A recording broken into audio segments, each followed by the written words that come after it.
നമസ്കാരം കൂട്ടുകാരെ, ഇന്ന് നമ്മുടെ ലോകം അതിഭീകരമായ ഒരവസ്ഥയിലൂടെയാണ് കടന്നു പോകുന്നത്. അതെ, ഇന്ന് നാം എല്ലാം വീട്ടിലാണ്. റോട്ടിൽ വാഹനങ്ങളില്ല, കടകളെല്ലാം അടഞ്ഞു കിടക്കുന്നു. ഒരു ആരാധനാലയങ്ങളിലും പ്രാർത്ഥനകളില്ല, ആളുകളില്ല, ആഘോഷങ്ങളില്ല, ജാതിയുടെയും മതത്തിന്റെയും പേരിലുള്ള കലാപങ്ങളില്ല. വികസനത്തിന്റെ മുൻപന്തിയിലുള്ള ലോകരാജ്യങ്ങളെല്ലാം തന്നെ ഇന്ന് നിലനിൽപ്പിനു വേണ്ടി പൊരുതുകയാണ്. ആരോട് എന്നല്ല, നമുക്കെല്ലാം അറിയാം, അതിസൂക്ഷ്മമായ ഒരു വൈറസിനോട്. അതെ, കൊറോണ വൈറസ്. ചൈനയിലെ വുഹാനിൽ പൊട്ടിപ്പുറപ്പെട്ട COVID-19 എന്ന പേരിൽ അറിയപ്പെടുന്ന ഈ വൈറസ് ഇന്ന് എല്ലാ ലോകരാജ്യങ്ങളിലും വ്യാപിച്ച് അതിന്റെ സംഹാര താണ്ഡവം തുടരുകയാണ്.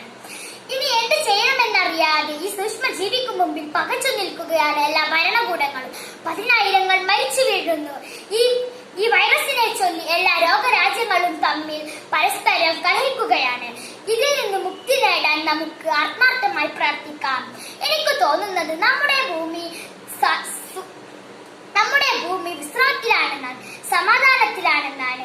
കാരണം ഇപ്പോൾ മലിനീകരണമില്ല. എല്ലാ ജലാശയങ്ങളും മാലിന്യ വിമുക്തമായിരിക്കുന്നു. വാഹനങ്ങളുടെ പുകയോ ശബ്ദമോ ഇല്ല. ഫാക്ടറികളെല്ലാം അടഞ്ഞു കിടക്കുന്നു. വായു മലിനീകരണമില്ല, അപകടങ്ങളില്ല. ഇതെല്ലാമാണെങ്കിലും നമുക്ക് അതിജീവിച്ചേ പറ്റൂ. അതെ, നമ്മൾ അതിജീവിക്കുക തന്നെ ചെയ്യും.